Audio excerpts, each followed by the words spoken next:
Hello everyone. जैसा कि आप लोग जान रहे हैं कि हम लोग पृष्ठ रसायन चैप्टर पढ़ रहे हैं और पृष्ठ रसायन चैप्टर के अंतर्गत हमने आपको कई सारे पॉइंट्स बता चुके हैं, जिसमें कल हमने आपको कोलाइडल सॉल्यूशन के 3 टाइप्स बताए थे: बृहत आणविक, बहुआण्विक और समूहित, multi moleculars, macromoleculars and associated colloidal solution. Associated colloidal solution जब हम आपको बता रहे थे तो हमने साबुन के बारे में भी आपको बताया था। तो इसमें एक और क्वेश्चन बोर्ड एग्जामिनेशन में अधिकतर पूछा गया है, cleaning action of soap. Soap किस तरीके से सफाई करता है, साबुन किस तरीके से सफाई करता है, इसके बारे में बताइए। तो यहाँ पर यह भी आपको पूरा बोर्ड एग्जाम में 3 नंबर के क्वेश्चंस के रूप में मिलेगा कि या तो आपको एसोसिएटेड कोलाइडल सॉल्यूशन मिलेगा, संगुणित कोलाइडल विलयन के बारे में पूछा जाएगा, या आपके बोर्ड एग्जामिनेशन में एक सवाल ऐसे करके पूछा जा सकता है कि साबुन की प्रक्षालन क्रिया के बारे में व्याख्या करिए, right about the cleaning action of soap.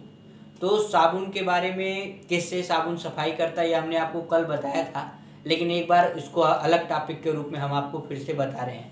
तो सबसे पहले आप जान लीजिए कि साबुन का फार्मूला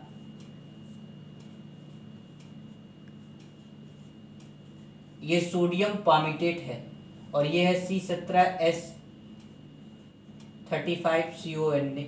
इसे हम लोग कहते हैं सोडियम स्टीयरेट। मेनली यही दो साबुन के फार्मूले हम लोगों को पता है। इसमें इधर वाला यह जो हिस्सा है इसमें आप कार्बन और ऑक्सीजन देख रहे हैं और इधर वाले हिस्से में आप क्या देख रहे हैं, सोडियम देख रहे हैं। ठीक, यहाँ कार्बन, हाइड्रोजन और ऑक्सीजन है इतने भाग में और इतने भाग में क्या है, सोडियम। तो वैज्ञानिकों ने इतने बड़े फार्मूले को लिखने के बजाय उन्होंने इसको चित्र के द्वारा प्रदर्शित किया। उन्होंने कहा कि इतने बड़े फार्मूले को हम लोग नहीं लिखेंगे, हम उसको एक चित्र के द्वारा दिखाएंगे और वही साबुन का रिप्रेजेंटेशन भी है, साबुन का निरूपण भी है, जिसको आपको जानना चाहिए कि साबुन कुछ इस तरीके से दर्शाया जाता है। एक यह जो आप तीर देख रहे हैं, लाइन जो जिगजैग टेढ़ी मेढ़ी लाइन गई हुई है, यह कार्बन श्रृंखला को दर्शाती है। ओ यहाँ पर ऑक्सीजन को दर्शाता है और Na जो है आपका वह सोडियम को दर्शाता है। तो साबुन के सूत्र को हम लोग केमिस्ट्री की भाषा में कुछ इस तरीके से निरूपित करते हैं, क्योंकि जब साबुन एक विद्युत अपघट्य है और जब इसको हम पानी में घोलते हैं तो पानी में घोलने पर यह अपने आयन में टूट जाता है। इलेक्ट्रोलाइट को वाटर में डिजॉल्व करने पर वह अपने आयन में टूट जाता है। तो हमने साबुन को पहले तो दर्शाया कि साबुन कुछ इस तरीके का होता है और इस वाले सिरे को जलरागी सिरा कहते हैं और इधर वाले हिस्से को इस वाले हिस्से को जल विरागी सिरा कहते हैं और इधर वाले हिस्से को जल रागी सिरा कहते हैं। एक होता है हाइड्रोफोबिक, ये सब क्लास 10th में आपको बताया गया है, और एक होता है हाइड्रोफिलिक। हाइड्रोफोबिक सिरा वह सिरा जो पानी से डरता है, बात समझ में आ रही, ये पानी से दूर भागेगा। और हाइड्रोफिलिक सिरा वह सिरा है जो पानी को अट्रैक्ट करता है, पानी की तरफ आकर्षित होता है। तो यहीं से साबुन के द्वारा सफाई कार्य शुरू होता है, यानी कि सबसे पहले साबुन को जब पानी में घोला जाएगा तो साबुन के कण अपने आयनों में टूटेंगे। आयनों में टूटने के बाद उसके जो ऋणायन वाला हिस्सा होगा, ऋणायन वाले हिस्से में 2 भाग होंगे। एक भाग को कहते हैं हाइड्रोफोबिक जल विरागी और एक भाग को कहते हैं हाइड्रोफिलिक जल रागी। जल विरागी का मतलब है जो जल से दूर भागे, जल से बैर रखे, और जल रागी का ही मतलब है जो जल की तरफ आकर्षित हो। तो सबसे पहले जब हम लोग साबुन की क्लीनिंग एक्शन के बारे में लिखेंगे तो आप बोर्ड परीक्षा में यही लिखेंगे कि साबुन के अंदर 2 हिस्से होते हैं, एक जल रागी हिस्सा होता है, एक जल विरागी हिस्सा होता है। जल विरागी हिस्सा गंदगी की तरफ जाता है, जल रागी हिस्सा आपके पानी की तरफ जाता है। बात क्लियर है? तो साबुन के सफाई में सबसे पहले हमने साबुन के बारे में बताया कि साबुन के अधिकतर 2 फार्मूले होते हैं, इनका एक अपना निरूपण होता है, निरूपण में भी 2 भाग होते हैं, एक जल रागी और एक जल विरागी, हाइड्रोफोबिक एंड हाइड्रोफिलिक। अब देखिए मान लीजिए अगर कोई कपड़ा है या एक कपड़ा है और इस कपड़े के यहां पर आपकी गंदगी लग गई,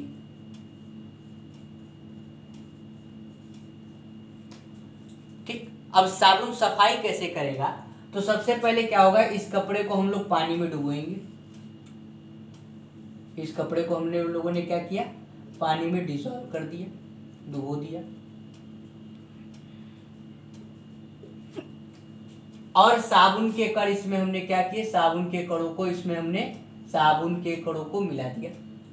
जब मिला दिया तो साबुन के कण क्या होंगे, धीरे धीरे जहां गंदगी होगी उसके चारों ओर इकट्ठा होना शुरू कर देंगे।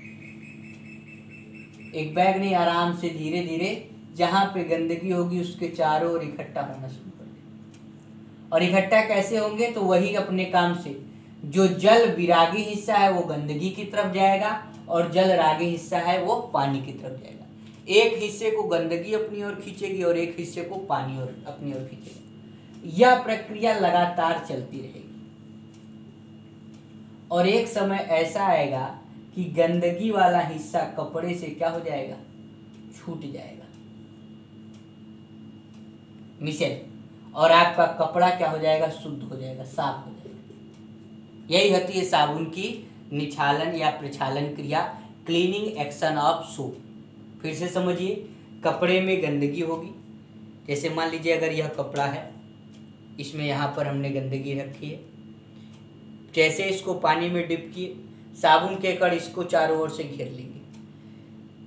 कपड़ा गंदगी में चिपका रहना चाहेगा, वह गंदगी छोड़ेगा नहीं, लेकिन साबुन का एक हिस्सा को पानी खींच रहा है, एक हिस्से को गंदगी खींच रही है, दोनों में लगातार खींचतान चलेंगी और अंत में एक समय ऐसा आएगा कि गंदगी जो है वह कपड़े की सतह को छोड़ करके, कपड़े के सरफेस को छोड़ करके बाहर निकल आएगी और आपका वह कपड़ा क्या हो जाएगा, साफ हो जाएगा और गंदगी अलग हो जाएगी। इसीलिए कपड़े को धुलने से पहले कपड़े को कुछ देर भिगो करके रख दिया जाता है ताकि यह मिसल वहाँ बन जाए, और मिसल जब बन जाए तो हम लोग आसानी से ब्रश की सहायता से या वॉशिंग मशीन की सहायता से उस मिसल को कपड़े से निकाल देंगे, तो मिसल साथ में निकलेगा तो गंदगी भी साथ में निकलेगी और आपका कपड़ा पूरी तरीके से साफ हो जाएगा। तो इसी की पूरी आपको व्याख्या लिख दीजिएगा, 3 नंबर के क्वेश्चन में आता है कि साबुन का जो क्लीनिंग स्वच्छीकरण क्रिया है, प्रक्षालन क्रिया है, उसके बारे में बताइए। तो सबसे पहले आप साबुन के बारे में बताइएगा,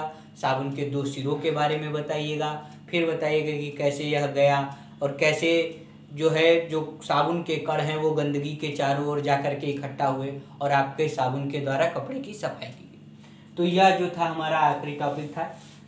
अब हम लोग फिर इसके आगे की बात करते हैं। तो आज हमारा जो आज का पहला टॉपिक है वह है कोलाइडी विलियन। कोलाइडी विलियन की विशेषताएं। आखिर कोलाइडी विलियन जो है, कोलाइडल सॉल्यूशन जो है, उसमें कौन कौन सी नई नई प्रॉपर्टीज होती। तो कोलाइडल सॉल्यूशन आप जान लीजिए कि कोई विलियन होता है जिसके कण 1 नैनोमीटर से 1000 नैनोमीटर के बीच में होते हैं। कई दिनों से आप पढ़ रहे हैं, यह हमने मान लिया कि यह कोलाइडी विलियन है, कोलाइडी विलियन है, और यह क्या है, आपके अंदर के कण है। पहली विशेषता होती है ब्राउनी गति, पहला टॉपिक भी है और एग्जाम में कई बार 1 नंबर या 2 नंबर में यह पूछा भी गया है। हम कह रहे हैं इस चैप्टर में जितने भी टॉपिक हैं सब पेपर में आए हुए हैं और सब छोटे 2 अंक, 1 अंक, 3 अंक में पूछे जाते हैं और सिंपल भी होते हैं। तो पहला एक टॉपिक इसमें आता है ब्राउनी गति, इंग्लिश में कहते हैं ब्राउनियन मूवमेंट। क्या कहते हैं, ब्राउनियन मूवमेंट। पेपर में पूछेगा ब्राउनी गति क्या है। अब जिनको नहीं पता होगा वो ब्राउन भूरे से समझ लेंगे, लेकिन ऐसा कुछ इसमें नहीं है। ब्राउनी गति कोलाइडी विलियन से रिलेटेड है, पहले बात तो यह जान लीजिए। ब्राउनी गति बहुत ही सिंपल है कि जो कोलाइडी विलियन के अंदर जो कोलाइडी कण होते हैं वह कण एक दूसरे से टकराते हुए टेढ़ी मेढ़ी गति करते हैं। टेढ़ी मेढ़ी को इंग्लिश में कहते हैं जिगजैग। बात समझ में आ रही? कोलाइडी विलियन के कण एक दूसरे से टकराते हुए टेढ़ी मेढ़ी गति करते हैं, इसी गति को ब्राउनी गति कहते हैं। The motion of colloidal particles with zigzag motion, that motion is known as Brownian movement. बात क्लियर है? कोलाइडी विलयन के अंदर उपस्थित कण एक दूसरे से टकराते हुए टेढ़ी मेढ़ी दिशा में गति करते रहते हैं, इसी गति को ब्राउनी गति कहा जाता है। रॉबर्ट ब्राउन नामक वैज्ञानिक ने इसको डिस्कवर भी किया था। इसके बाद जब पहला प्रॉपर्टी आपने पढ़ ली ब्राउनी गति, तो दूसरी प्रॉपर्टी इसकी होती है टिंडल प्रभाव। इंग्लिश में कहते हैं टिंडल इफेक्ट।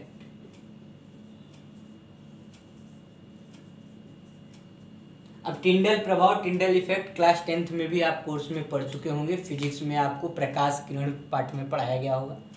कमरे में जब एक दरवाजे से सुराख से प्रकाश आता है तो आपको उसमें कई कण भी दिखाई देते हैं। ऐसा लगता है कि लाइट कैसे एक कण के तरीके से अंदर आ रही है, इसी को टिंडल प्रभाव कहते हैं। लेकिन यहाँ पर चूंकि चैप्टर कोलाइडी विलयन का है तो हमको उसके आधार पर पढ़ना पड़ेगा कि टिंडल इफेक्ट क्या होता है। तो वैज्ञानिकों ने क्या किया कि कोलाइडी विलयन रखा और कोलाइडी विलयन के द्वारा एक प्रकाश किरण को भेजने का काम किया। प्रकाश किरण मतलब लाइट, स्रोत यानी कि सोर्स होगा कोई लाइट का, टार्च बल्ब। उस सोर्स से जो है हमने प्रकाश किरण को कोलाइडी विलयन के अंदर भेजा। अगर एक सामान्य विलयन होता है जिसको हमने सत्य विलयन कहा था, वहां से प्रकाश किरण सीधी गुजर जाती है, क्योंकि हमने पहले दिन आपको विलयन 3 प्रकार के बताए थे, सत्य विलयन, कोलाइडी विलयन और निलंबन। अगर सत्य विलयन है तो यह प्रकाश किरण सीधी गुजर जाएगी, लेकिन अगर निलंबन है तो यह प्रकाश किरण नहीं गुजरेगी, यहीं पे इसका रास्ता ब्लॉक हो जाएगा, बंद हो जाएगा। लेकिन यदि कोलाइडी विलयन है और कोलाइडी विलयन के अंदर से यदि तुम प्रकाश किरण को, लाइट को गुजार रहे हो, तो यह जो कोलाइडी विलयन से जब कोई प्रकाश किरण जाती है तो एक अपना रास्ता बदल देती है, अपने मार्ग में परिवर्तन कर लेती है, पाथ में डेविएशन कर लेती है। ऐसा क्यों करती है? इसके पीछे रीजन है इनके कण। इनके कण इधर उधर गति करते रहते हैं, उनकी कोई गति निश्चित नहीं होती। इस कारण कोलाइडी विलयन के कण के अंदर जब प्रकाश स्रोत को भेजा जाता है तो प्रकाश स्रोत की किरणें अपने रास्ते को बदल देती हैं, और रास्ते को बदलने के बाद अधिकतर टाइम, मेनी टाइम, वो एक शंक्वाकार क्षेत्र का निर्माण करती है। इंग्लिश में कहते हैं कोनोकल रीजन, कोन से रिलेटेड है। तो जब कोलाइडी विलयन से प्रकाश किरणों को भेजा जाता है तो प्रकाश किरणें अपने मार्ग से विचलित हो जाती हैं और एक शंक्वाकार क्षेत्र का निर्माण करती हैं। इस शंक्वाकार क्षेत्र को टिंडल शंकु कहते हैं, इंग्लिश में टिंडल कोन कहते हैं, और इस प्रभाव को टिंडल इफेक्ट कहते हैं। फिर से समझिए, हमने बताया कि जब कोई विलयन होता है तो विलयन में कई सारे एक्सपेरिमेंट किए जाते हैं। उसी एक्सपेरिमेंट में एक प्रकाश का एक्सपेरिमेंट भी किया जाता है। विलयन 3 प्रकार के हमने आपको शुरुआत में बताए थे, सत्य विलयन, कोलाइडी विलयन, निलंबन। अगर सत्य विलयन है और उसमें हम प्रकाश भेज रहे हैं तो प्रकाश एकदम सीधे गुजरेगा, कोई रास्ता नहीं बदलेगा। लेकिन यदि निलंबन है तो प्रकाश गुजरने ही वाला नहीं। हम इधर से प्रकाश भेजेंगे, प्रकाश किरणों को भेजेंगे, लाइट रेस को भेजेंगे, उधर से वह कुछ जा ही नहीं पाएगा। लेकिन यदि आपका कोलाइडी विलयन है और कोलाइडी विलयन के अंदर से हम प्रकाश भेजेंगे तो प्रकाश किरण अपने रास्ते को बदल लेंगी। क्यों बदल लेंगी? क्योंकि कोलाइडी कण ब्राउनी गति करते रहते हैं। अभी आपको हमने पहले बताया था, ब्राउनी गति मतलब टेढ़ी मेढ़ी गति। इस कारण कण जो किरण होंगी वो कणों से टकराएंगी और अपने रास्ते को बदल लेंगी। अधिकतर जगहों पर रास्ता बदलने के बाद का आकार एक कोन के जैसा होता है, शंकु के जैसा होता है। उस कोन को टिंडल कोन कहते हैं और इस प्रभाव को टिंडल प्रभाव, टिंडल इफेक्ट के नाम से जाना जाता है। तो इसकी डिफिनेशन सुन लीजिए। When light rays passes from colloidal solution then it deviate from its path and form a conical region That conical region is known as Tyndall cone and this effect is known as Tyndall effect. जब प्रकाश किरणों को कोलाइडी विलयन से गुजारा जाता है तो प्रकाश किरण अपने मार्ग को परिवर्तित कर देती हैं और एक शंक्वाकार क्षेत्र का निर्माण करती हैं। उस शंकु क्षेत्र को टिंडल कोन कहते हैं और इस प्रभाव को टिंडल प्रभाव के नाम से जाना जाता है। तो यह हमारा दूसरा टॉपिक था। पहला टॉपिक क्या था? ब्राउनी गति। कोलाइडी कणों की टेढ़ी मेढ़ी गति को ही ब्राउनी गति कहते हैं। अच्छा, यह आपके दो थे। अब आपका जो तीसरा टॉपिक है,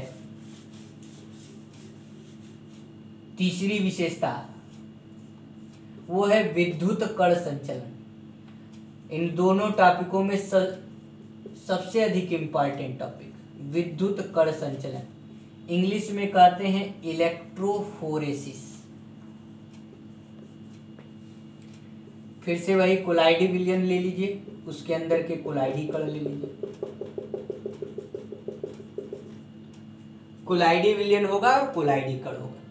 कण आप जानते हैं, जो भी अंदर के कण होंगे या तो वो धनावेशित होंगे या तो ऋणावेशित होंगे। कहने का मतलब है उसमें कुछ कण धनावेश पॉजिटिव चार्ज वाले होंगे, कुछ कण ऋणावेश निगेटिव चार्ज वाले होंगे।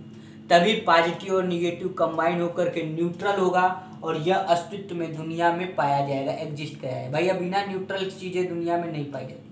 कोलाइडी विलयन दुनिया में पाया जाता है स्वतंत्र रूप से, इंडिपेंडेंट फॉर्म में, यानी कि वह न्यूट्रल है। न्यूट्रल है तो अंदर क्या होगा? अंदर कैटायन भी होगा और अंदर एनायन भी होगा। धनावेश पॉजिटिव चार्ज भी होगा और निगेटिव चार्ज भी होगा। क्लियर है? इसलिए कोलाइडी विलयन क्या होता है? न्यूट्रल होता है। फिर से समझिए, कोई भी कोलाइडी विलयन उदासीन यानी कि न्यूट्रल होता है, क्योंकि उसके अंदर के कण पॉजिटिव चार्ज वाले भी होते हैं और निगेटिव चार्ज वाले भी होते हैं। तभी पॉजिटिव और निगेटिव मिलकर के न्यूट्रल होता है। लेकिन वैज्ञानिकों ने क्या किया? वैज्ञानिकों ने कोलाइडी विलयन के अंदर 2 इलेक्ट्रोड लगाए और इलेक्ट्रोडों के मध्य विद्युत धारा को क्या किया? प्रवाहित किया। जब उन्होंने 2 इलेक्ट्रोड लगा करके विद्युत धारा को प्रवाहित किया तो उन्होंने देखा कि ये जो कण है ना, अपने अपने इलेक्ट्रोड मतलब पॉजिटिव वाला निगेटिव की तरफ भागने लगा और निगेटिव वाला पॉजिटिव की तरफ भागने लगा।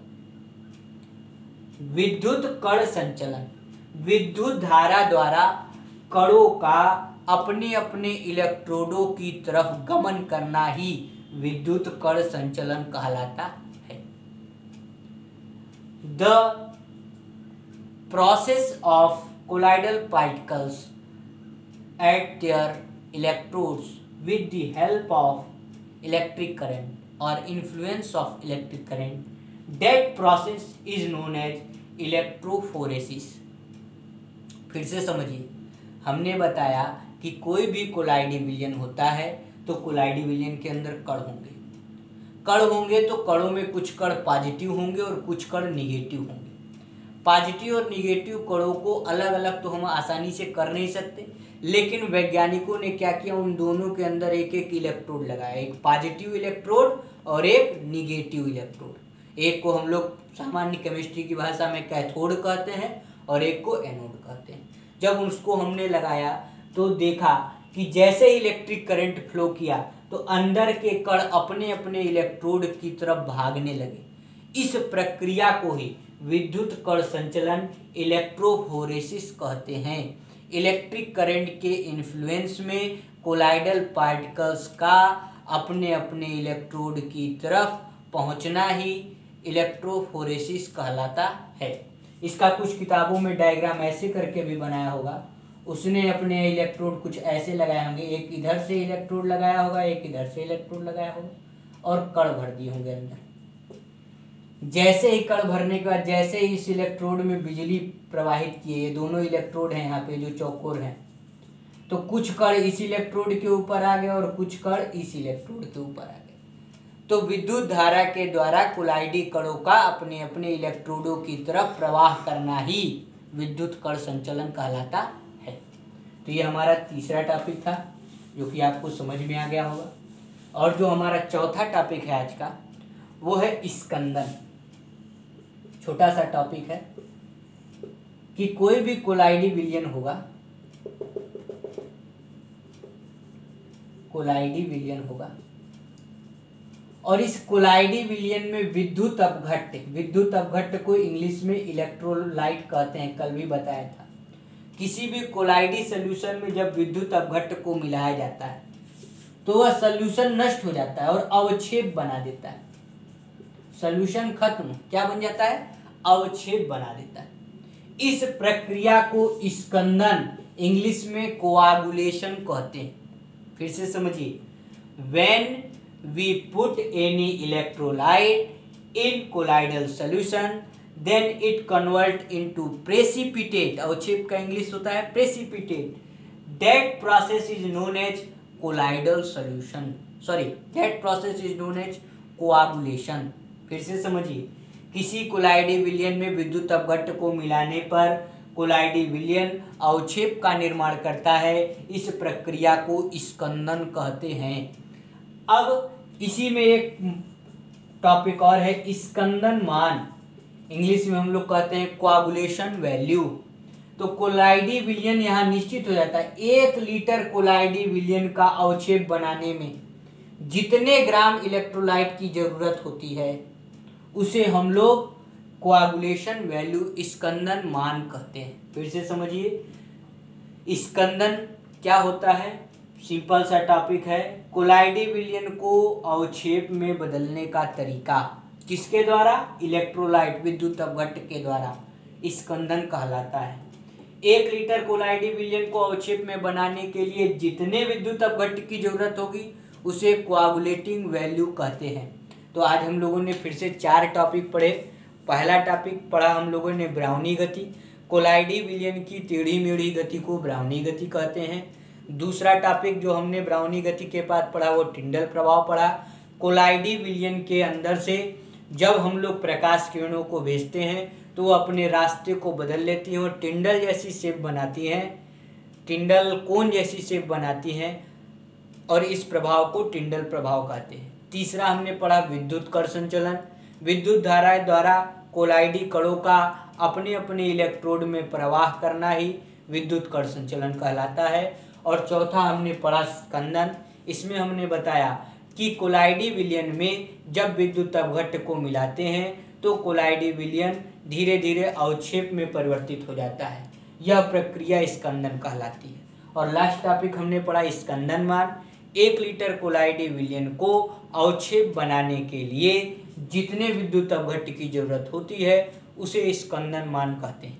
इंग्लिश में अगर हम लोग समझें तो पहला हम लोगों ने पढ़ा Brownian movement, the zigzag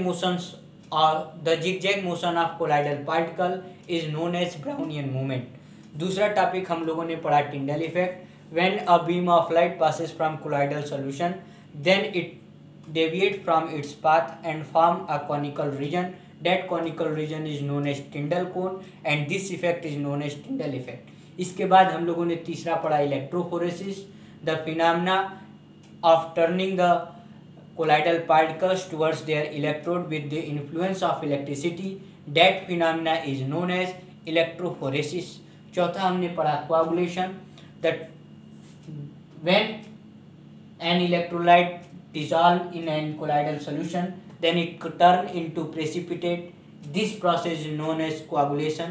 Total amount of electrolyte required to turn 1 liter colloidal solution into precipitate, that is known as coagulating value.